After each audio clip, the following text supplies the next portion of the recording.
السلام علیکم، میں ہوں محمد بلال ڈان اسپیشل میں۔ آج ہمارے مہمان ہیں امیر جماعت اسلامی سراج الحق صاحب۔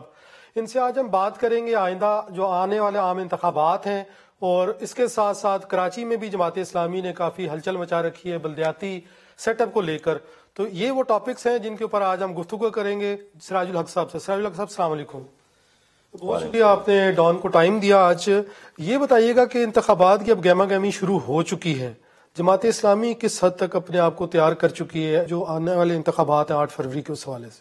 بسم اللہ الرحمن الرحیم۔ ہم تو 100% تیار ہیں۔ حلقوں میں امیدواران کا چناؤ کیا ہے، ایک انقلابی منشور تیار کیا ہے، اور یہ عزم ہے کہ چونکہ تمام سیاسی جماعتیں جنہوں نے حکومت ایک بار نہیں بار بار کی ہے وہ ناکام ہو گئی ہے، بے نقاب ہو گئے ہیں سب کے سب، اب ہمارے لیے بہت مناسب موقع ہے کہ عوام کو ایک متبادل چوائس ملے ایک آپشن کی طور پر۔ جماعت اسلامی اس وقت میدان میں کھڑی ہے، عوام کے ساتھ ہم رابطہ کر رہے ہیں، اپنے الیکشن مہم کا آغاز بھی کیا ہے۔ ایک جو سب سے زیادہ کنسرن شو کیا جا رہا ہے کہ لیول پلینگ فیلڈ نہیں مل رہی پارٹیز کو، ایک سیاسی جماعت کے علاوہ باقی سب جو ہے وہ ہمیں اعتراض کرتی ہوئے نظر آتی ہیں۔ تو جماعت اسلامی کیا مطمئن ہے جو عام انتخابات ہیں اس میں لیول پلینگ فیلڈ کے حوالے سے؟ ہم بھی چاہتے ہیں کہ سب کو یکساں ماحول مہیا کیا جائے تاکہ اس الیکشن پر لوگوں کا اعتماد ہو، اور لوگ پھر نکلیں گے، قطاروں میں کھڑے ہو کر ووٹ کا استعمال کریں گے، پھر اس کے نتائج قبول کریں گے۔ لیکن قبل از وقت اگر الیکشن پر اس طرح سوالات اٹھتے ہیں تو پھر اس کے نتائج بھی متنازع ہوں گے۔ اچھا سراج الحق صاحب، ایک جو لیول پلینگ فیلڈ کی بات کی گئی پیپلز پارٹی کی طرف سے کی گئی، پھر ہمیں مولانا فضل الرحمان بھی اس میں نظر آئے بات کرتے ہوئے، لیکن نون لیگ جو ہے وہ کافی مطمئن نظر آتی ہے۔ نون لیگ تو بڑی پر اعتماد بھی ہے، ایسے لگ رہا ہے کہ جیسے آئندہ جو الیکشن ہے اس کے بعد گورنمنٹ ان کا یہ ماننا ہے کہ اکثریت کے ساتھ ہم بنا لیں گے۔ جماعت اسلامی کا اس ساری سچویشن کے اوپر کیا سٹانس ہے؟ میرا خیال ہے کہ آئندہ جو الیکشن ہوگا اس میں بہت سارے علاقوں میں مختلف جماعتیں آئیں گی، اور کسی ایک جماعت کے لیے پورے ملک کی سطح پر آنا یہ ان حالات میں مشکل ہے، اور یہی وجہ ہے کہ ماضی میں بھی مخلوط نظام بنا تھا، اور اب بھی جو اسمبلی ہوگی اس میں مختلف جماعتیں آپ کو نظر آئیں گے۔ اچھا، تو جماعت اسلامی کس کی طرف اس کا جھکاؤ ہمیں نظر آئے گا؟ جماعت اسلامی کا جھکاؤ عوام کی طرف ہے۔ ہمارے اس پوری مہم کا جدوجہد کا دو نکات ہے، ایک اسلام اور دوسرا پاکستان۔ اسلام ہمارا نظریہ ہے اور پاکستان ہمارا ملک ہے۔ ہم اس کشتی میں بیٹھے ہیں اور چاہتے ہیں کہ یہ کشتی نہ ڈوبے، یہ ساحل تک پہنچے اور کامیاب ہو۔ اس لیے کس کی طرف جھکنا ہے؟ جھکنا تو صرف اللہ کی طرف ہے جو خالق اور مالک ہے، اس کے علاوہ اور کسی طرف ہم نے نہیں جھکنا ہے۔ البتہ ہمارا جو محور ہے پورے کام کا کہ اگر اللہ نے موقع دیا تو ہم پاکستان کا نظریہ ہے جس کی بنیاد پر یہ بنا ہے، اور پاکستان کی ترقی تو امن، ترقی اور خوشحالی ہمارے سلوگن ہیں۔ جماعت اسلامی کے اگر دیکھا جائے تو پورے ملک میں ہر پاکٹ میں ہمیں اس کا فالوور نظر آتا ہے، ووٹر نظر آتا ہے، لیکن جب الیکشن ہوتے ہیں تو جماعت اسلامی اس طرح کیوں پرفارم نہیں کر سکی؟ دیکھیے، ایک تو پاکستان کا جو الیکشن سسٹم ہے وہ آزاد نہیں ہے، اور 70 سے تو ہم یہی سنتے چلے آ رہے ہیں کہ پہلے پارٹی کا، وزیر اعظم کا، وزیر اعلیٰ کا چناؤ ہوتا ہے، الیکشن بعد میں ہوتا ہے، اور یہی وجہ ہے کہ باقی دنیا میں تو جمہوریت آگے بڑھی ہے اور ہماری جمہوریت ہر وقت صابن پر نظر آتی ہے۔ تو میں سمجھتا ہوں کہ اگر ووٹر آزاد ہو، پولنگ اسٹیشن آزاد ہو اور یکساں ماحول ملتا ہے، پھر جماعت اسلامی کو آگے بڑھنے کا موقع ضرور ملتا ہے۔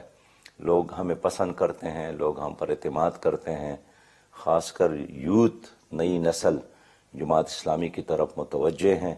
آپ نے دیکھا ہوگا کہ جب یونیورسٹیوں اور کالجز میں الیکشن ہوتے تھے تو یہ تمام جماعتوں سے وابستہ فیڈریشن یونیورسٹیوں کے الیکشن میں حصہ لیتے تھے، لیکن لوگ اسلامی جمعیت طلبہ پر اعتماد کرتے تھے، اور طلبہ سے زیادہ طالبات اعتماد کرتی تھی، اس لیے کہ جمعیت میں چاشنی ہے، جمعیت میں انقلابیت ہے، جمعیت میں خدمت، اور اس بنیاد پر نئی نسل اس کی طرف زیادہ متوجہ ہوتی ہے۔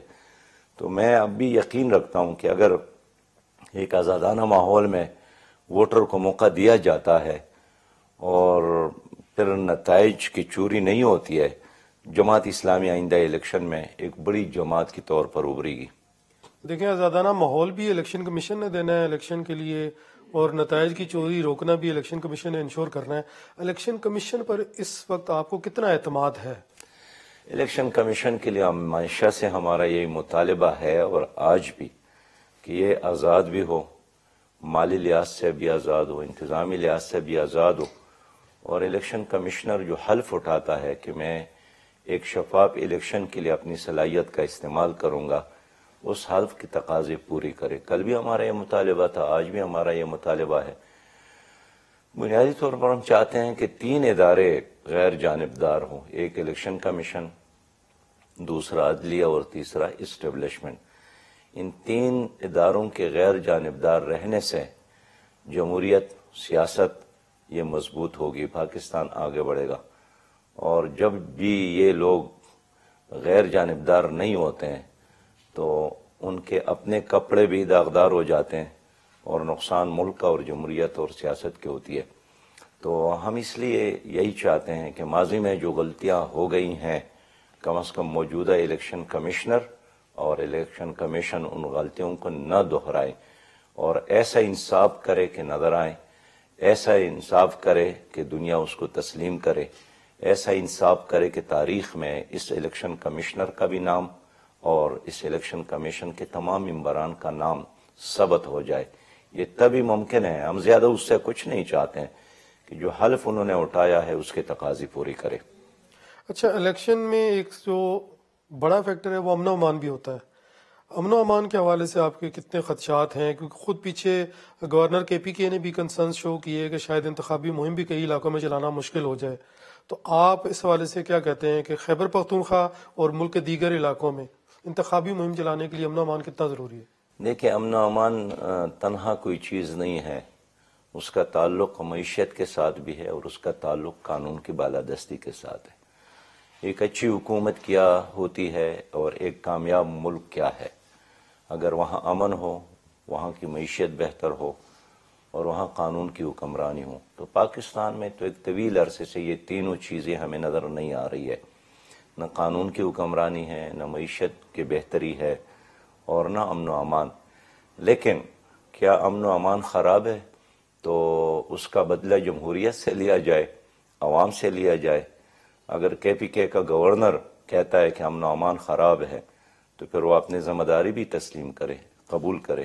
وہی تو گورنر ہے، اختیارات ان کے ساتھ ہے، جس کی حکومت ہے، اور وہ خود کہتی ہے حکومت کے امن و امان، تو اس کا مطلب یہ ہوا کہ وہ ناکام ہو گئے ہیں، اس نے ڈیلیور نہیں کیا۔ اس نے شاید تنخواہ لیا، مراعات لیے اور مزے کیے ہیں، لیکن انہوں نے اپنی قوم کو، اس کی جان اور مال کو محفوظ نہیں بنایا۔ جب گورنر کہتا ہے یا وزیر اعلیٰ کہتا ہے تو یہ تو اپنی نالائقی کا، نااہلی کا اعتراف ہے۔ لیکن پھر میں کہوں گا کہ امن و امان جتنا بھی خراب ہو، اس امن و امان کے بہتری کے لیے بھی الیکشن ضروری ہے۔ آپ نے دیکھا ہوگا کہ ایران اور عراق میں 11 سال لڑائی رہی، لاکھوں لوگ اس میں مر گئے، اس کے باوجود بھی وہاں الیکشن ہوتے رہے۔ انڈیا میں کبھی ملتوی نہیں ہوا، امریکہ میں کبھی ملتوی نہیں ہوا، برطانیہ میں، فرانس میں، جرمنی میں جنگ عظیم بھی ہوتے رہے، الیکشن بھی ہوتا رہا۔ تو اس طرف پاکستان ہے کہ بارش بھی ہو جائے تو لوگ مطالبہ کرتے ہیں کہ اب تو الیکشن نہیں ہونا چاہیے اس لیے کہ بارش۔ تو میں سمجھتا ہوں کہ یہ ایک بہانہ ہے، یہ نہیں ہونا چاہیے۔ ہر حالت میں الیکشن ہونا چاہیے، عوام کو موقع دینا چاہیے تاکہ وہ اپنے لیے نئی حکومت کا، نئی لیڈرشپ کا انتخاب کرے۔ اور یہ جو ابھی کچھ سٹیٹمنٹس ہم نے دیکھی کہ فیبروری میں تو وہاں برف باری بھی ہوتی ہے کچھ علاقوں میں، خاص طور پہ آپ کے اپنا ایریا جو ہے جہاں آپ کا جو ہوم ٹاؤن ہے، ان ایریاز میں موسم کافی زیادہ سرد ہو جاتا ہے، وہاں کے لوگوں کے لیے شاید مشکلات ہو جائیں۔ تو ہم نے دیکھا کہ آصف زرداری صاحب کی بھی ایک سٹیٹمنٹ آئی، انہوں نے ایک انٹرویو میں کہا کہ اگر الیکشن 8-10 روز آگے چلے جائیں تو اس میں کوئی ہمیں اعتراض نہیں ہے، ایسی باتیں ایسے سچویشن میں آ کے جب الیکشن بالکل سر پہ ہیں؟ میرے اپنے گاؤں میں بھی برف باری ہوتی ہے، لیکن ہمارے لوگ تو برف باری میں بھی کھانا بھی کھاتے ہیں، نماز کے لیے بھی آتے ہیں، مزدوری بھی کرتے ہیں، لوگ ڈیوٹیاں پر بھی جاتے ہیں. تو برف باری کا مطلب یہ نہیں ہے کہ بس وہاں زندگی رک گئی اور لوگوں نے سانس لینا بند کیا. اس لیے میں سمجھتا ہوں کہ اگر 5 سال میں ایک موقع آتا ہے کہ لوگ اپنے روشن مستقبل کے لیے ووٹ کا استعمال کرے تو لوگوں کو اس حق سے محروم کرنا یہ ان کے ساتھ ظلم میں سمجھتا ہوں. لہٰذا میں نہیں سمجھتا ہوں کہ اگر KPK کے کچھ علاقوں میں بہت محدود ایریا میں، اور پہلے میں خود شاہد ہوں کہ بعض علاقوں میں برف باری ہوتی تھی 3 4 5 6 فٹ، اب وہاں بھی کوئی چند انچ برف باری نہیں ہوتی ہے، برف ہی کم ہو گئی ہے. البتہ اونچے پہاڑوں پہ وہاں تو آبادی بھی نہیں ہے، پولنگ اسٹیشن بھی نہیں ہے. تو لہٰذا اگر کہیں 0.1% کہیں ایسا ماحول ہے بھی تو اس سے 99% علاقے کو ووٹ اور الیکشن سے محروم کرنا یہ لوگوں کے ساتھ بے انصافی میں سمجھتا ہوں. اچھا زرداری صاحب، بڑا سوچ بچار کے بعد ہمیشہ میں نے دیکھا کہ وہ بات کرتے ہیں، ان کی جانب سے یہ کہہ دینا کہ اگر کوئی 7-8 روز آگے بھی چلے جائیں تو ہمیں اعتراض نہیں ہے، ان کی طرف سے ایسا بیان آپ کیوں دیکھ رہے ہیں ایسے ٹائم پہ؟ دیکھیے زرداری صاحب بھی سمجھتے ہیں کہ ایک الیکشن سے اس کو فائدہ کیا اور نقصان بھی کیا ہے. وہ برف باری کی بات نہیں کرتے ہیں، سردی اور گرمی کی بات نہیں کرتے ہیں، وہ نتائج پر نظر رکھتے ہیں کہ اگر الیکشن ہو تو مجھے کیا فائدہ ہے اور الیکشن نہ ہو تو مجھے کیا فائدہ ہے. تو ہمیشہ یہ پارٹیاں جو ہیں یہ عوام کی بجائے اپنے پارٹی مفادات یا ذاتی مفادات کی بنیاد پر سوچتے ہیں. میں عوام کے لیے سوچتا ہوں کہ اس وقت سارا نظام بالکل بند ہے، کوئی ترقیاتی کام نہیں ہو رہا ہے، فائل ایک جگہ سے دوسری جگہ حرکت نہیں کرتے ہیں، کوئی عوام کو سننے والا نہ کوئی MPA ہے، نہ کوئی MNA ہے، نہ کوئی وزیر ہے، نہ کوئی مشیر ہے، نہ کوئی دفتر ہے، نہ کوئی اسمبلی ہے. تو ایک پورا جام نظام ہے. تو یہ کب تک یہ نظام چلے گا؟ اس لیے آئین کا یہ تقاضا ہے کہ الیکشن ہو. سراج صاحب ایک بریک لیتے ہیں اور اس کے بعد یہیں سے ہم ڈسکشن کنٹینیو کرتے ہیں. جی ویلکم بیک. ہمارے ساتھ موجود ہیں اس وقت امیر جماعت اسلامی سراج الحق صاحب. ہم ان سے ڈسکس کر رہے تھے الیکشن جو ہیں 8 فروری کے. اچھا، الیکشن کے دن سیکیورٹی کو یقینی بنانے کے لیے بھی ایک بڑی تعداد میں سیکیورٹی اہلکار درکار ہیں. پنجاب میں ہمیں معلوم ہے کہ آلریڈی صرف 1.5 لاکھ کے قریب پولیس ہے، ان کے پاس تقریباً 2.5 لاکھ کا شارٹیج ہے ان کے پاس مین پاور کی. تو آرمی سے ہیلپ لی جائے گی پولنگ سٹیشنز کے. آپ سپورٹ کرتے ہیں کہ پولنگ سٹیشنز کے اندر اور باہر آرمی ہونی چاہیے؟ میں سمجھتا ہوں کہ ہمارے الیکشن کمیشن کو ذرا گھوم پھر کر باہر کی دنیا کو بھی دیکھنا چاہیے. ہم سے بڑے ممالک ہیں، خود انڈیا ہم سے کئی گنا بڑا ملک ہے. امریکہ میں الیکشن ہوتا ہے، برطانیہ میں الیکشن ہوتا ہے، فرانس میں الیکشن ہوتا ہے. وہاں کیا ہوتا ہے الیکشن کے دن؟ وہاں وہ کس طرح انتظامات کرتے ہیں؟ تو یہ پہلے سے طے کرتے ہیں کہ یہاں بد امنی ہوگی، طے کرتے ہیں کہ یہاں گڑبڑ ہوگا. تو آپ نے پہلے سے کیسے یہ طے کیا ہے کہ یہاں گڑبڑ اور بد انتظامی ہوگی؟ یہ تو آپ کی نااہلی ثابت کرتی ہیں. اس لیے میں سمجھتا ہوں کہ یہ آن کال ہو، جہاں ضرورت پڑے وہاں بے شک آ جائیں، لیکن بغیر ضرورت کے بلا ضرورت ایک ٹینشن کا فضا بنانا یہ مناسب نہیں ہے. ایک نارمل انداز میں سب لوگوں کو پولنگ سٹیشن تک جانے دیا جائے، اور وہاں ہم تو چاہتے ہیں کہ جو خواتین ہیں اس کے لیے ایک محفوظ جگہ بنانا چاہیے بیٹھنے کے لیے، ان کے بچوں کے لیے کھیل کود کے. اور میں سمجھتا ہوں کہ بچوں کے لیے جس طرح پولنگ سٹیشن پر ایک ہی تو دن ہے، اگر وہاں بچوں کے کھیلنے کا بھی کوئی جگہ ہو تاکہ پوری اطمینان کے ساتھ. قائد اعظم محمد علی جناح نے کہا تھا نا کہ ہم پاکستان کو ماڈل بنائیں گے. تو آپ نے 76 سال بعد یہ دیکھنا ہے کہ کس چیز میں آپ نے پاکستان کو ماڈل بنایا. کیا تعلیم کی بہتری میں، کہیں کیا معیشت کے بہتری میں؟ ہم تو صاف پانی بھی ہماری حکومت مہیا نہیں کر سکے. ہر 5واں پاکستانی گندا پانی پینے پر مجبور ہے. 345 لوگ ہر دن پاکستان میں یرقان کی بیماری سے مر جاتے ہیں.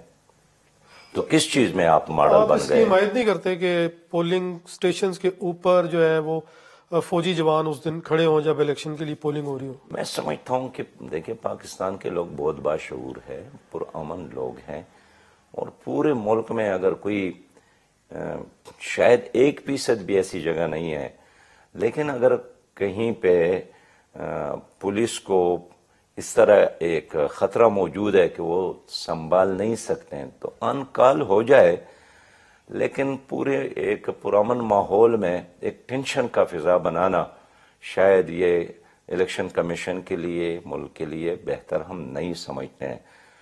باقی فوج پاکستان کی فوج ہے اور وہ کوئی غیر تو نہیں ہے، لیکن وہ کہاں اس کا استعمال اور کہاں اس کا استعمال نہ ہو، اصل فیصلہ تو یہی ہے۔ تو مسجد میں کوئی اور ماحول ہوتا ہے، حجرے کا کوئی اور ماحول ہوتا ہے، غم جہاں ہو جائے وہاں کوئی اور ماحول ہوتا ہے، شادی ہو تو وہاں کوئی اور ماحول ہوتا ہے، جنگ کا ماحول کچھ اور ہوتا ہے اور امن کا ماحول کچھ اور ہوتا ہے۔ تو اس لیے حالات کے مطابق اگر آپ اس کو استعمال کرتے ہیں تو وہ مثبت ہے۔ اگر آپ کا ایک یونیورسٹی ہے، کالج ہے، تعلیمی ادارہ ہے، اس میں امن و امان کے پیش نظر آپ ٹینک اور توپ لے جائیں کہ یہاں جھگڑا ہو سکتا ہے، تو یہ تو ناکامی ہے اس وائس چانسلر کی، اس پرنسپل کے، اس ہیڈ ماسٹر کی۔ تعلیمی ادارہ ہے، ایک چاونی ہے۔ اب چاونی میں اگر ٹینک اور توپ نہ ہو اور وہاں کھیل کود کا سامان ہو تو چاونی اچھی نہیں لگے گی، اور کھیل کود کی جگہ ٹینک اور توپ ہو تو پھر وہ میدان کھیل کا نہیں لگے گا۔ تو اس لیے میں سمجھتا ہوں کہ ہر جگہ اور ہر چیز کا اپنا ایک حسن ہے، اگر آپ نے اس کا اہتمام نہیں کیا تو اس کا مطلب یہ ہے کہ آپ کا ذوق ٹھیک نہیں ہے یا آپ کی سوچ ٹھیک نہیں ہے۔ آپ پہ بھی بلوچستان میں حملہ ہو چکا ہے، تو ایسے میں آپ لوگ اپنی انتخابی مہم کس طرح چلائیں گے پھر؟ دیکھیے جو تھریٹ ہے اس ملک میں تو صرف سیاسی لیڈروں کا نہیں، ہر پاکستانی کو محفوظ بنانے کی ضرورت ہے اور ہر شہری کو سیکیورٹی دینے کی ضرورت ہے۔ تو ہم تو یہی چاہیں گے کہ کوئی وی آئی پی کی بجائے ہر پاکستانی کو محفوظ بنا لے۔ باقی میں جانتا ہوں کہ بلوچستان میں مجھ پر حملہ ہوا، مولانا فضل الرحمان صاحب پر حملہ ہوا، اور ہمارے بہت سارے ساتھیوں پہ حملے ہو گئے ہیں، لیکن اس کا مطلب تو یہ نہیں ہے کہ موٹر وے پہ اگر ایک ایکسیڈنٹ ہو گیا تو آپ موٹر وے کو بند کر لیں، آپ ایکسیڈنٹ کے راستے اور امکانات کو ختم کر لیں۔ تو میں اصلاح کی بات کرتا ہوں اور زندگی کو کسی دائرے میں بند کرنے کا میں قائل نہیں ہوں، زندگی کو چلنے دیں، البتہ جو خطرات ہے آپ اس کا مقابلہ کریں۔ ہمارے بے شمار ایجنسیاں ہیں، ہماری فوج ہے، ہمارے انٹیلیجنس ادارے ہیں، ہماری پولیس ہے، باصلاحیت ہے، اور وہ اس کی صلاحیت رکھتے ہیں کہ ان چیزوں کا مقابلہ کرے، اس لیے وہ اپنا کام کرے اور سیاستدان اپنا کام کرے۔ اچھا، پی ٹی آئی ابھی تک ریسیونگ اینڈ پہ ہے، آپ چاہتے ہیں کہ جب الیکشن ہو تو بلے کا جو نشان ہے وہ بیلٹ پیپر ہونا چاہیے؟ ابھی تک میری عدالت میں کوئی ایسا کیس تو نہیں آیا ہے، اور نہ میں جج ہوں، یہ میرے پاس آئے گا تو میں فیصلہ دوں گا۔ میں اصولی بات یہی کرتا ہوں کہ تمام سیاسی جماعتوں کو جو آئین نے حق دیا ہے وہ ان کو دیا جائے۔ ایک چھوٹا سا بریک لیتے ہیں سراج الحق صاحب، اور پھر ڈسکشن یہیں سے کنٹینیو کرتے ہیں۔ جی ویلکم بیک۔ سراج الحق صاحب، کراچی میں بلدیاتی انتخابات کے اوپر آپ کی اور پیپلز پارٹی کی کشیدگی جو ہے وہ بڑھتی جا رہی ہے۔ اب حافظ نعیم صاحب نے کہا ہے کہ وہ مرتضی وہاب صاحب کے خلاف عدم اعتماد کی تحریک لائیں گے۔ یہ تحریک کامیاب کیسے ہوگی؟ کیونکہ اگر پہلے ان کے پاس ووٹ ہوتے تو وہ مرتضی وہاب صاحب کو وہیں اس ٹائم ڈیفیٹ کر دیتے۔ کراچی میں پیپلز پارٹی اور عوام کا مقابلہ ہے، عوام نہیں چاہتے ہیں ان کو اور وہ بزور مسلط ہو گئے ہیں، اور اس لیے لوگ اس کو قبضہ میئر کہتے ہیں، اور وہ صابن پر کڑے ہیں، اور ان کو تو پہلے سے سوچنا چاہیے کہ اگر ایک مصنوعی اور جعلی طریقے سے میں میئر بن بھی گیا تو کسی وقت لوگوں کی شعور بیدار ہو جائے، ضمیر جاگ جائے، یا جو ارینجمنٹ ہے وہ آپ کا ناکام ہو جائے تو پھر آپ کیا کریں گے؟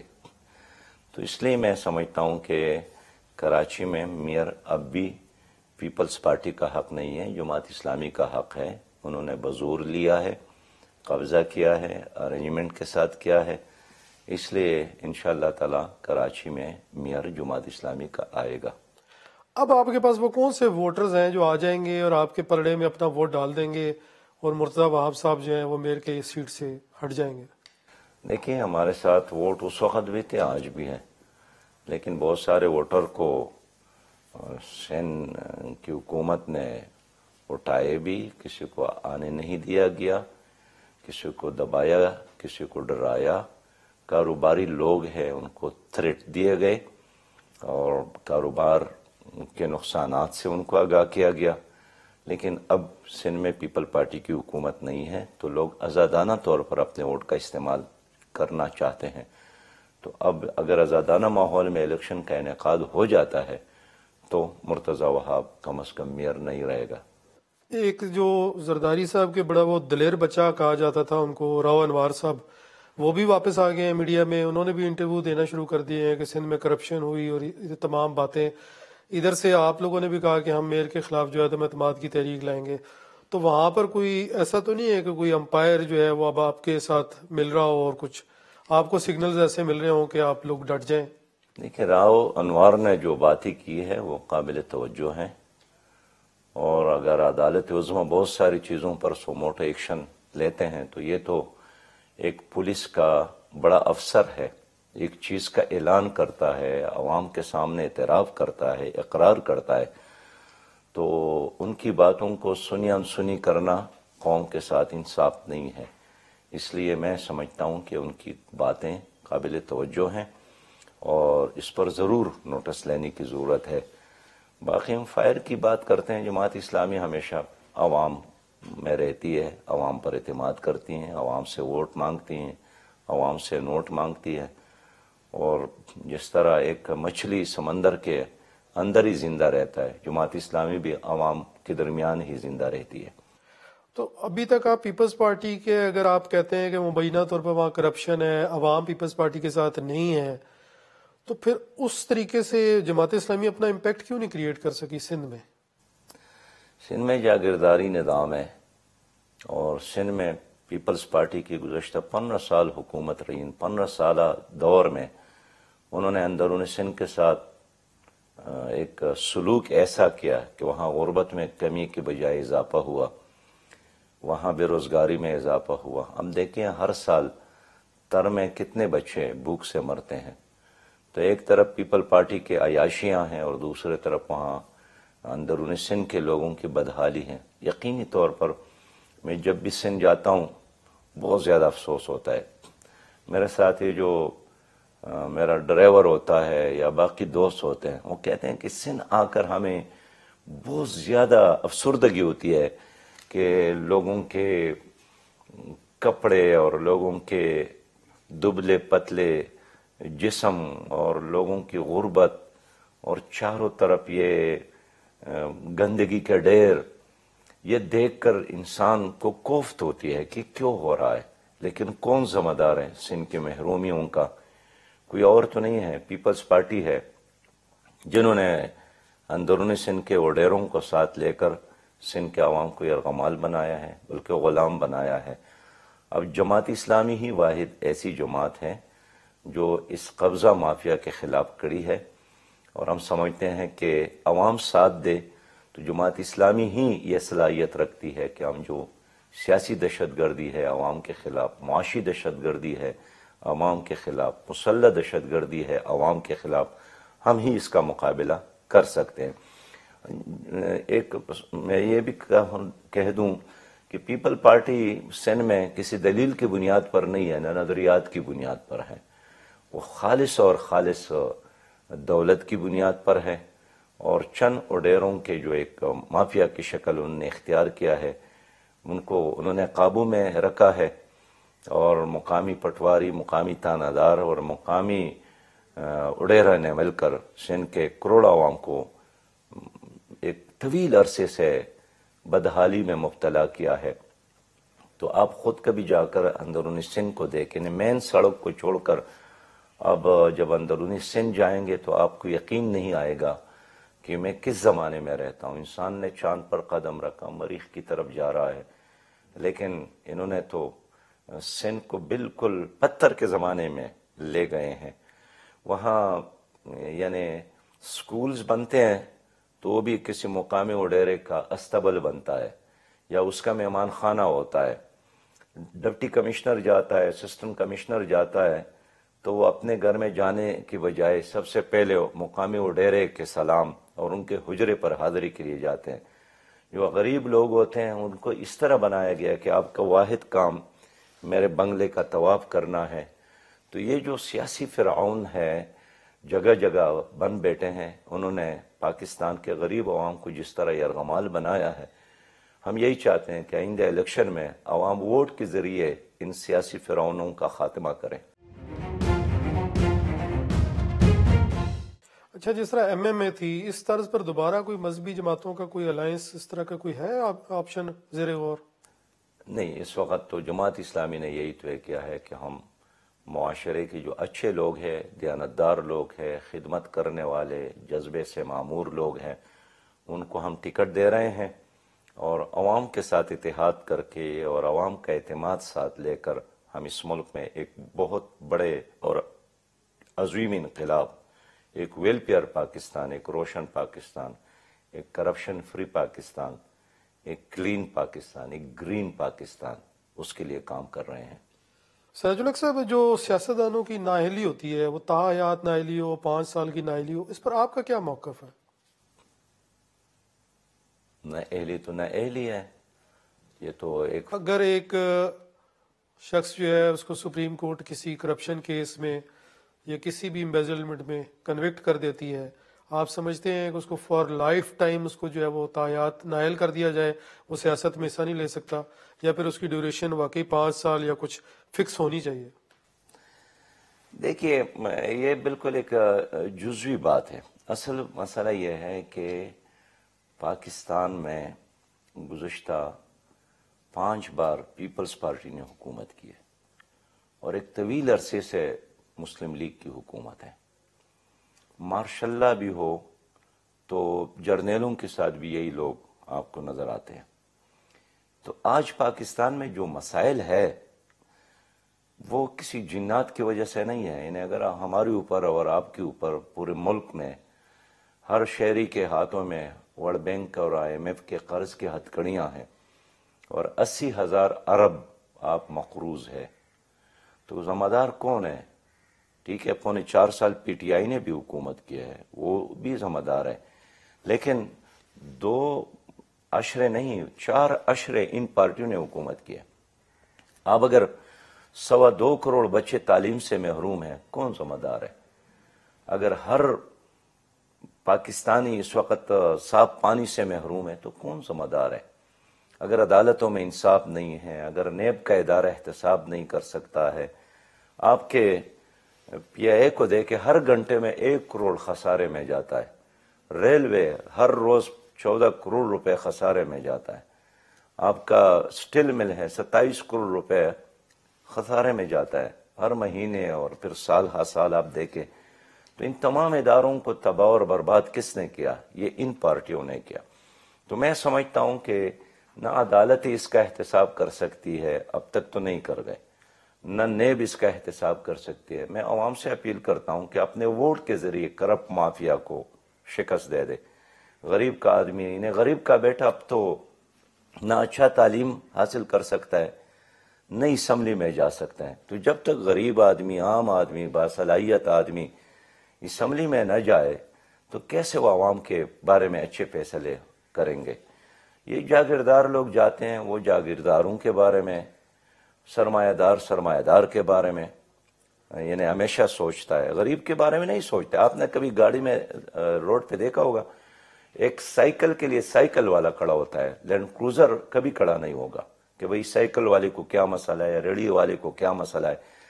تو یہ وہ ایک کلاس ہے، یہ ایک فرد نہیں ہے، یہ ایک پورا مافیا ہے، ایک نظام ہے۔ تو اس نظام سے نجات حاصل کرنے کا وقت آیا ہے، اور اگر افغانستان میں بادشاہت ختم ہو سکتی ہے، اگر ایران میں بادشاہت ختم ہو سکتی ہے، تو آخر پاکستان کو ایسے کیا ہو گیا ہے کہ یہاں پھر آپ دو خاندانوں کی بادشاہت قائم کرنا چاہتے ہیں؟ مطلب لائف ٹائم ہی ڈسکوالیفیکیشن ہونی چاہیے. میں سمجھتا ہوں کہ اصل فیصلہ عدالت کی بجائے عوام کرے، اور عوام اس لیے کہ آج عدالت نے ایک فیصلہ کیا، کل انہیں ایک آدمی کے بارے میں کہا کہ یہ ہیرو ہے، کل وہی عدالت، وہی کرسی، وہی کتاب، وہی فائل کوئی اور جج آئے گا کہتے کہ یہ تو مجرم ہے.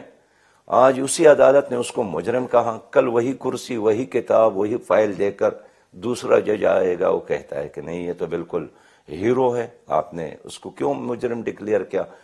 تو آپ عدالتوں کی بات کرتے، کون سی عدالت کی؟ جس کے بارے میں بین الاقوامی اداروں نے نہیں کہا ہے کہ یہ دنیا میں 129ویں نمبر پر ہے، جس کے بارے میں ابھی سروے آیا ہے کہ پولیس کا محکمہ اور عدالت کا محکمہ، یہ جو محترم قاضی فائز عیسیٰ صاحب ہے، ان دنوں یہ چیف جسٹس نہیں تھے، لیکن ججز کے کنونشن میں انہوں نے تقریباً 450 ججز تھیں، اس میں پوچھا کہ کیا ہماری عدالتوں میں انصاف ملتا ہے؟ تو ان 450 میں سے ایک نے ہاتھ اٹھایا، اس نے دائیں بائیں دیکھا کہ کسی اور نے نہیں اٹھائے تو اس نے بھی نیچے کیا. تو خود ججز کہتے ہیں کہ ہمارے ہاں انصاف نہیں ہے.